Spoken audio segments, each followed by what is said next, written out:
Hey everybody, iPenguinPat here, and today we're going to talk about the Forge Bowl of 2022.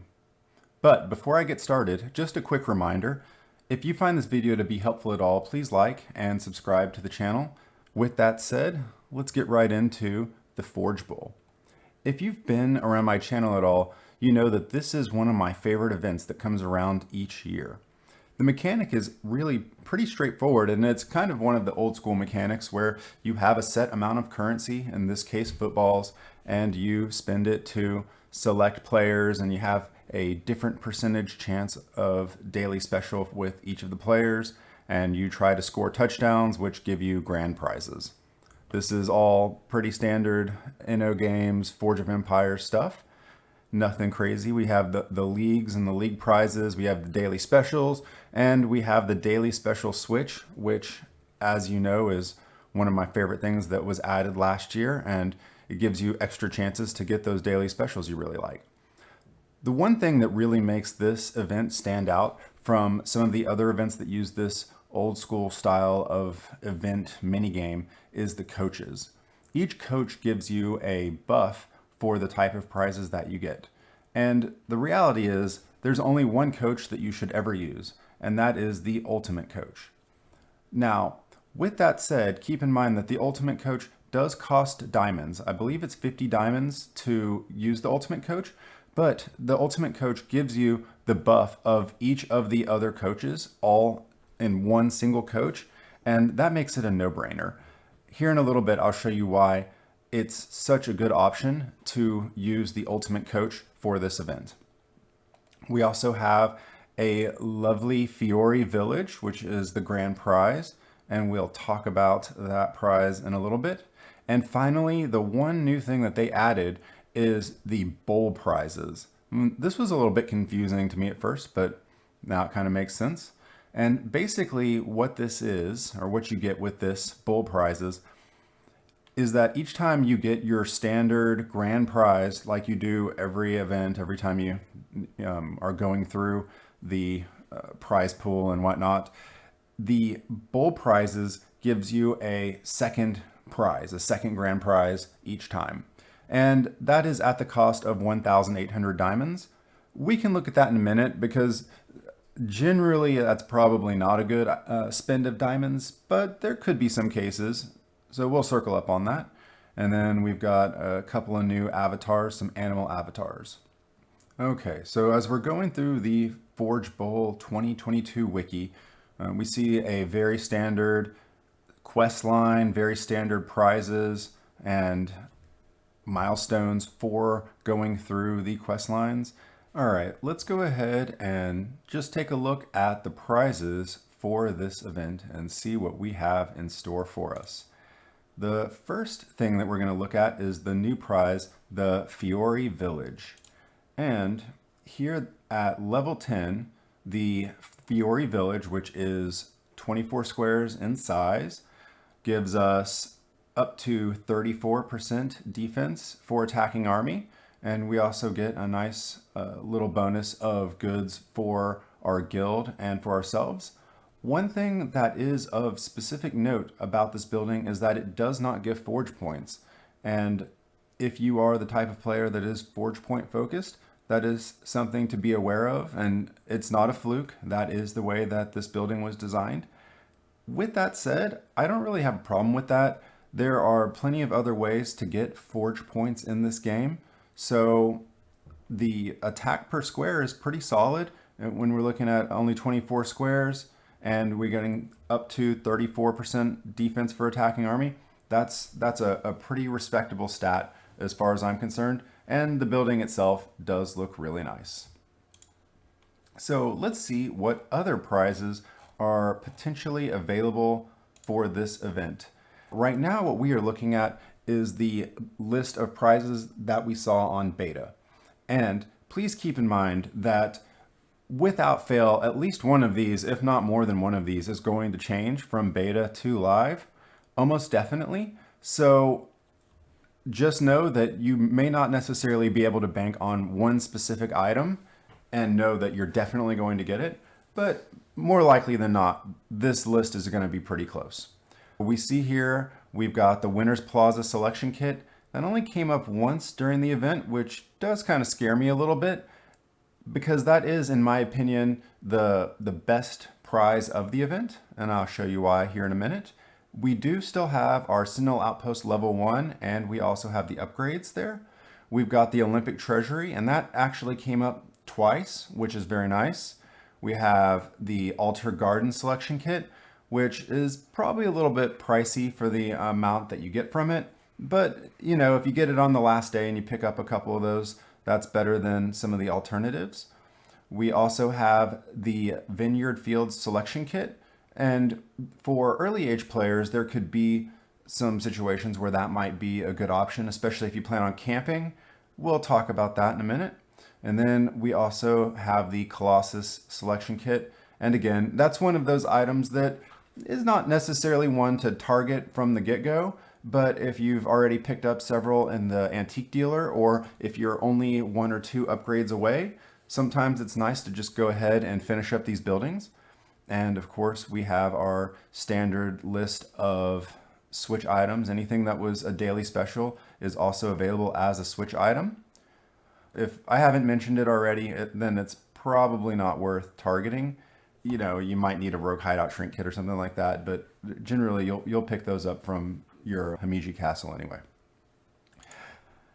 So looking at the Winners Plaza, of course, we have up to level 2, and especially in higher ages, that is a really solid attack per square. We only have 9 squares in a 3x3, so even with your 10.5 squares, when you factor in road, you're still looking at much better than 1 attack per square. So that one is obviously very good. The Olympic Treasury does require 10 upgrades to get your full bonus. It is a good amount better than 1 defense for attacking army per square. We're only looking at 20 squares. We get 28 defense for attacking army. And this one does give a decent amount of forge points at 8. So that's a pretty solid prize. The Altar Garden is kind of like a Royal Marble Gateway that gives a forge point. It's a good filler, but it's definitely not awesome, especially because it takes 5 of these and it only gives you 7 attack, even at the highest levels.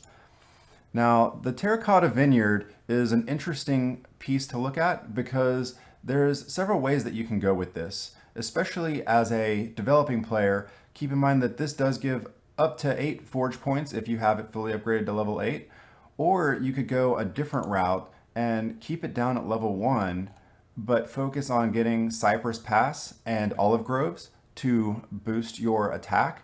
And especially for early age campers, those are going to be slightly better than some of these buildings that are dependent on your age for how much boost you get. With the Cypress Pass and the Olive Grove, you will always get the maximum amount of boost regardless of what age you're in. So there are cases where that does end up working out a little bit better for you. And of course, if you're just looking at straight loading up on as many forge points as possible, the Lavender Lawn giving you 4 forge points per daily special is definitely a good option. Now, I discourage that because I realize, and I encourage other players to find other ways to get forge points besides just your collection.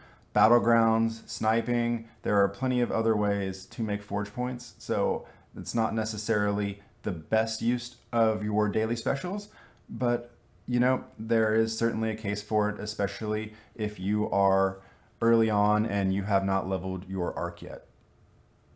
One thing that I also thought was just kind of a little bit weird, I don't know if anybody else thought it was strange, is that we are playing a game, or we're doing a game that is an American football game, and yet all of the prizes are themed of like this Italian, Roman, Greek type of deal, which I don't really know where that's coming from, but that's interesting enough, I suppose. Taking a quick look at the Bull prizes, that's the new feature that was added where you can spend 1,800 diamonds and essentially get an additional grand prize for touchdowns or whatever you want to call it.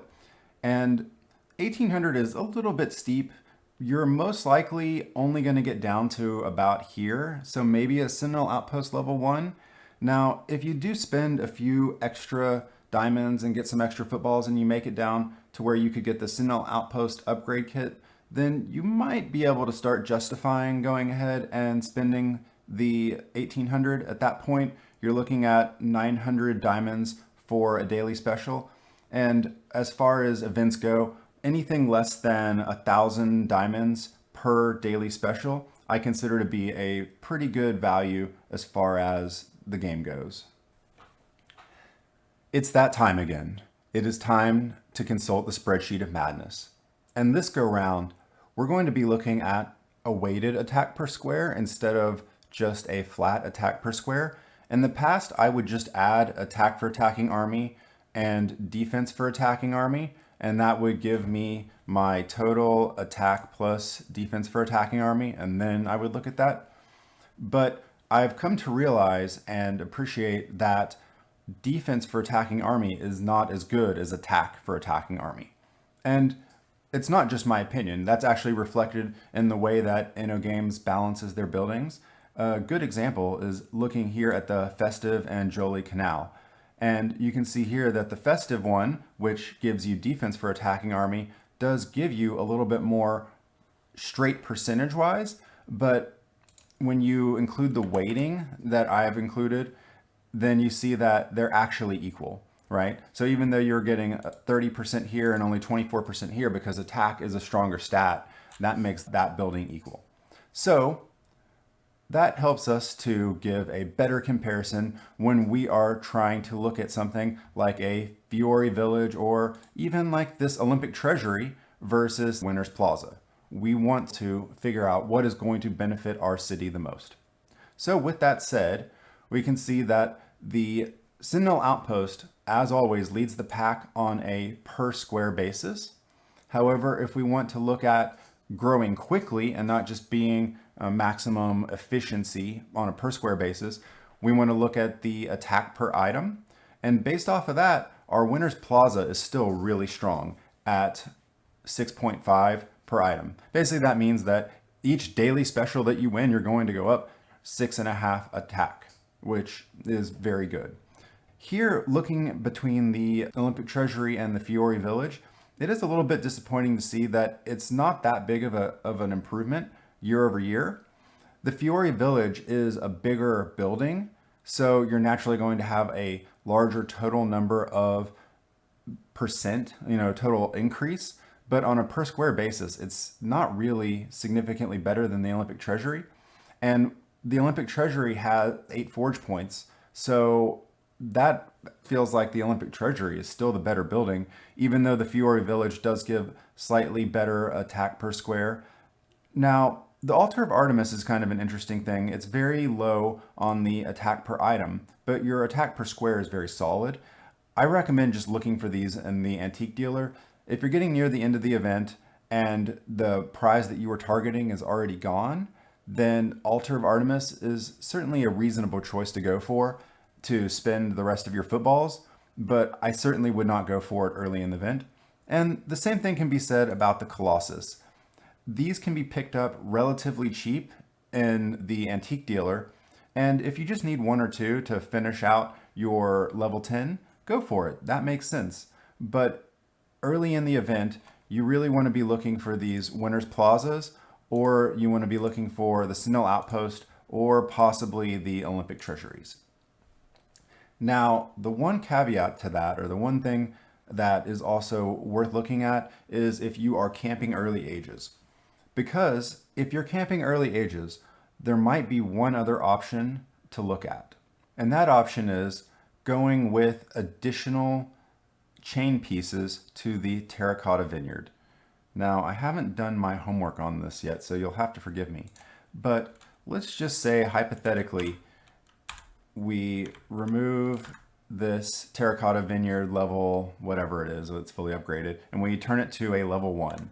Now we are looking at a 6 daily special setup, right? We have the level 1 terracotta vineyard and 5 chain pieces. And at that point, the amount of attack per item that you're getting is really solid. Now, the attack per square is still subpar. When you're only getting 8% for a 10 square building, you're already way behind the curve on a per square basis. However, as an early age player, that might be beneficial. With that said, I would certainly not dive in on this and try to get like say 20 of these, because they are so inefficient at higher ages that you'll end up having to remove all of them. So you might consider doing a balance between your Terracotta Vineyard and your Olympic Treasury and your Winners Plaza. Even though it seems like a really huge benefit and really fast growth in early ages, it's going to hurt a lot more when you get to higher ages and you start having to remove all of those pieces because you have better stuff to put in your city. It'll feel like a waste. If you're looking for something a little bit easier to manage, or if maybe you're just in an early age and the Spreadsheet of Madness doesn't resonate with you because you're not in the highest age and the numbers don't match up, this tool is actually really handy for comparing buildings as well. And I'll put a link to this in the description below.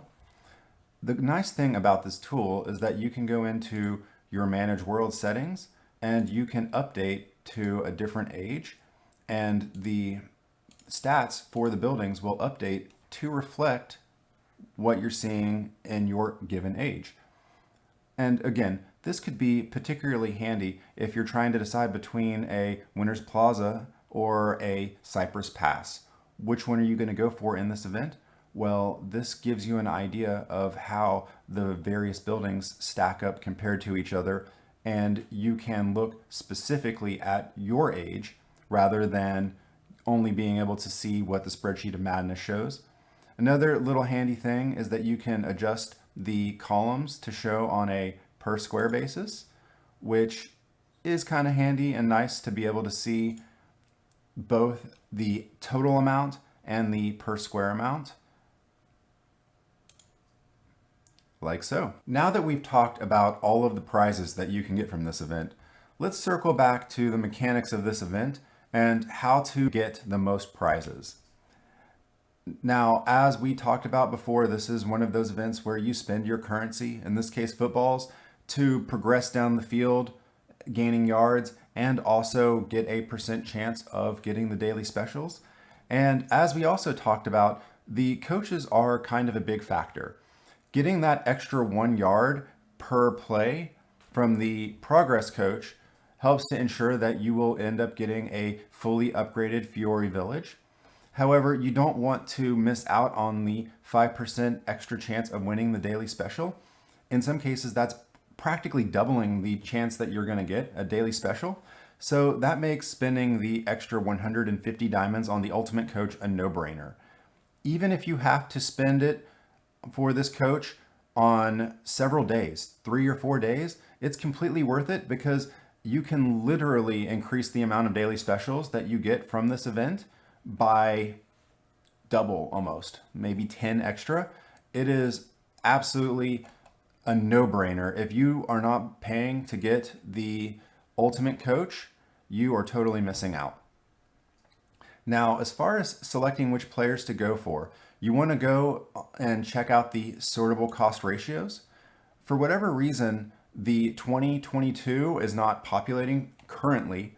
However, if you go back to the 2021, that is still updating, and I believe these numbers match up from year over year. So you can see here that when you have the Ultimate Coach, the low cost players are going to be your best options. And it's not really a very big difference whether you go with the ones in the 60s or the ones in the 40s. Either way, basically you either want to be choosing a player that is in the 60s or in the 40s, and that's it. Any of these other ones, when you start getting up into the 70s and the hundreds for the amount of footballs, you're really going to shoot yourself in the foot as long as you're using the Ultimate Coach, okay? So with that said, as long as we are picking the right player, that is the lowest cost player at any given time, how many prizes can we expect to get? So let's talk about how many prizes you can expect to win from this event, because that might also adjust or change what you decide to target with your daily specials. Now, our good friend Mooingcat did what he often does and created a simulator to estimate how many prizes you can expect to get and whether or not you can expect to get a fully upgraded Fiore Village. The way this works is you fill in your values here on the left and then click run, and you get the output of the simulation there on the right based on your input. Mooing Cat starts with 9,510 footballs. That's the amount that he has listed. And that is based on having 10 more footballs per daily special than what the wiki cites. So I took out those 350 extra footballs just for the sake of potentially not having as many footballs. Granted, you may be picking up footballs from incidents, so it's hard to say, but I would rather be safe than sorry with my estimate. You can also choose which coach is active. And if you don't want to spend for the diamond coach, I would encourage you to run several simulations of this event to see if you're going to get the prizes that you would like to get. And I'm saying that because by having the special coach, the one that gives you 5 extra % on your chance for daily special, you basically double the amount of daily specials that you get from the event. And on the flip side, the progress coach is basically required if you want to get a fully upgraded Fiore Village. So if you don't spend diamonds, you have to choose. Do you want to give up 10 daily specials, or do you want to fall short on the Fiore Village? Personally, I want both. So it's worth it to go ahead and spend the 150 diamonds. Even if you have to spend that 2 or 3 times, that's a great value. As I've said before, 1,000 diamonds for a daily special I consider to be about on par. So if you do spend 450 diamonds, if that gets you 10 extra daily specials, that's a win.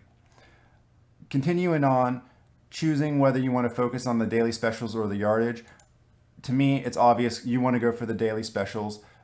Only getting one Fiore Village isn't nearly as good as getting the Fiore Village plus the Olympic Treasury or several of the level 2 Winners Plazas, or getting more upgrades for your Sentinel Outposts. The number of iterations, we're doing 10,000 just so that we have a nice big sample size. Based off of that, we're looking at getting about 20 daily specials. Keep in mind that this is going to be a distribution. Some of you are going to only get 15 and get screwed. Some of you are going to get 30 and be the luckiest kids on the block, right? You can see here that there is this nice big distribution, but most players are going to end up in the 18 to 22 range on the daily specials. Last but not least, you have been doing Guild Expedition on 10 different worlds. You have been collecting Fountains of Youth and Wishing Wells, and you now have a plethora of diamonds that you want to blow on something crazy. Let's see if this is worth it. So, to start with, if we have 9160 footballs and we get 20.4 daily specials from that, we're looking at about 450 footballs per daily special on average, not guaranteed. So with that said, we're going to call it 1.7 diamonds per football. You're looking at about 760, let's just round up to 800 diamonds per daily special. And I'll tell you, that is a darn good deal for daily specials. Absolutely fantastic price for daily specials. If you are wanting to spend diamonds, if you are wanting to get a lot of daily specials, this is a high value event for your diamonds. That is really good. So hey, you are spending diamonds on daily specials. What's it going to cost you to get an extra Fiore Village? Like, hey, how far can we take this, right? So let's circle back up and see what the numbers say. So this time what we're seeing is that we got 900 and we'll call it 950. You know what? Let's just make this easy. Let's just say it's roughly 10 footballs a yard. I mean, that's roughly what it comes out to. It's not exactly, but that's roughly what we're looking at. So we got to go 80 yards. We got to do it 20 times and we need 10 footballs. So you're going to need about 16,000 footballs roughly in order to get a fully upgraded second Fiore Village. So based on our 1.7 calculation for diamonds, you're looking at about 27,000 diamonds per Fiore Village. Let's just keep playing this and see how many daily specials you could get from that. If you were to hypothetically spend all of the footballs on a specific daily special until you got an entire second Fiore Village, you would be looking at getting about 36 additional daily specials. So for the event, if you want to throw down 27,000 diamonds, you'll end up with 2 Fiore Villages fully upgraded and about 55, 56 daily specials. Could be good. All right, guys, that's all I have for you for this event. If you found this video to be helpful at all, please like and subscribe. And if you haven't already joined the Discord, you are missing out. That is where you get all of the best strategy discussion. And if something changes about the event, the Discord is the first place that people know and we'll talk about it. I will catch you guys in the next video.